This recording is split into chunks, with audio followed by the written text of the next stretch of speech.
وراح صارخ في وشي وفضل يقول لي افتح الحدود، قول لي حكومتك تروح تطلع السلاح وروح حارب، انتوا مستنيين السلاح لما يصدي بس يا سيدي. وراحت معيطه. فانا بيني وبينك بعد اللي قاله ماينس 1 انا جسمي اشعر. قلت لا، لازم اخد السلاح بتاعي واروح احارب. اهو شفتشي، اهو سلاح شفتشي. ايه رايكم في السلاح؟ بيبرق سلاح جديد اهو، ما صداش ولا حاجه اهو. فرصة بقى هينزعوا النقاب من سماح وفلسطين تبقى كده لوحدها. اروح انا بقى بالسلاح بتاعي ماينس 1. فانا قررت بقى الفيديو ده يبقى ترند بقى، وعشان تبقى ترند البس بدلة الشغل يا بليتي. ما هو بعد ما محمد سامي بصراحة بقى خلي بيه ومرضاش يعمل له مسلسل السنة دي زي ايش راح طلع في امريكا قال انا ولا يهمني، ولو فرحان بايش فانا مش ايوه يا بليتي العب.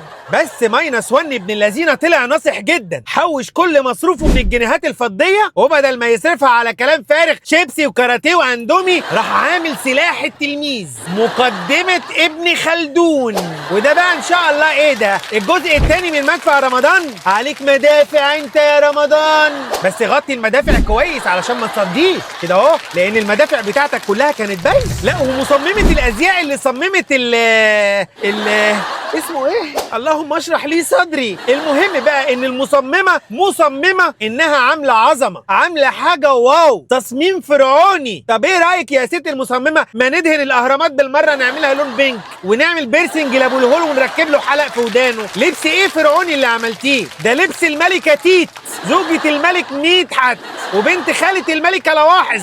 وبعدين مخرمين الجنيهات ليه؟ مش ده يعتبر اتلاف واهانه العمله المصريه، وتستخدموها بخلاف الغرض الاساسي وتعملوها اسمها ايه البتاعه دي؟ هو ليه الانسان بيعمل في نفسه كده؟ يعني ده كان ماينس 1 فعلا حقيقي ولا ذكاء اصطباحي؟ خلينا ايه بس للقردة اللي كانت بتعمل اعلان في ريسكا، هم الحلوين علشان حلوين يعملوا كده اهو، كده اهو. انا بقى عايز احلق ده انا كده عايز اعمل ماسكارا واصبغ شعري والله العظيم انا خايف من العيد الكبير اللي جاي، اقسم بالله. تبص تلاقي الشباب كله الصغير بيقلدك وكلهم ماشيين بالبتاعه دي، اسمها ايه؟ ايوه البتاعه دي، وكل شبابنا يبقوا شبه ولاد طنط فكيهه. اقسم بالله دي تبقى مصيبه، مش هنبقى عارفين ساعتها اولادنا من بناتنا. ربنا يسترها على شبابنا بجد والله العظيم. يبقى العيل من دول لابس كده في العيد وتيجي تشاور له ازيك كل سنه وانت طيب، ايه رايح فين؟ يقول لك عندي نمره هم الحلوين علشان حلوين يعملوا كده اهو، كده اهو. طب كده اهو. بص بقى الفرق بقى بين حفلات 1950 وحفلات 2025. وعملت ايه في نسيني. بس اختراع حلو تصدق. رمضان قال لك بدل ما اجيب بوك بقى واحطه في صدري ممكن يقع ولا يتسرق، فقال لك بقى انا اجيب الفلوس كلها واحطها على صدري واقول خد يا ولا خد جنيه اهو، روح هات لك حاجه حلوه وتعالى وهات الباقي عشان عايزه اعمل بيه تاتو بسرعه يا واد يا حندق. وبعدين في ايه؟ التوب بيتزحلق في ايه؟ ايه المشكله؟ هي الناس في الحفله هيسيبوا فني ويركزوا في التوب اللي بيتزحلق مني؟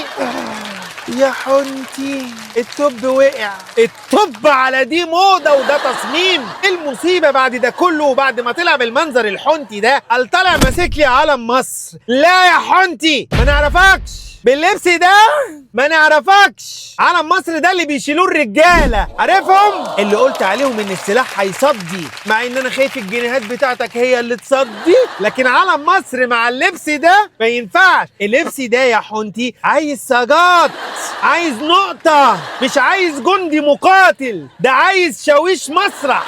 إذا كنت بتبني جزء من شهرتك على حساب الجدل فده لما تكون بتحمل جنسية تانية غير الجنسية المصرية، البلد اللي فيها محمد صلاح وفيها مجدي يعقوب وفيها أحمد زويل وفيها أم كلثوم وفيها غيره وغيره وغيره. أنت خليت اللي ما يسواش يتكلم عننا، خليت إيدي ابن طنط كوهين يلقح عليك بالكلام، مع إنه من الناس اللي أنت اتصورت معاها يا رمضان. كان المفروض يجاملك بقى، بس معلش بقى دايما كده مصارين البطن بتتعارك. تلاقيه كمان هو طمعان في اسمها ايه؟ مقدمة ابن خلدون اللي عايز يعمل ترند بعد كده، مش على حساب مصر، مش على حساب جيش مصر، مش على حساب شعب مصر، مش على حساب سمعة مصر، عشان اللي هيجي على مصر يستحمل بلبل مصر. هات كده شيرها له.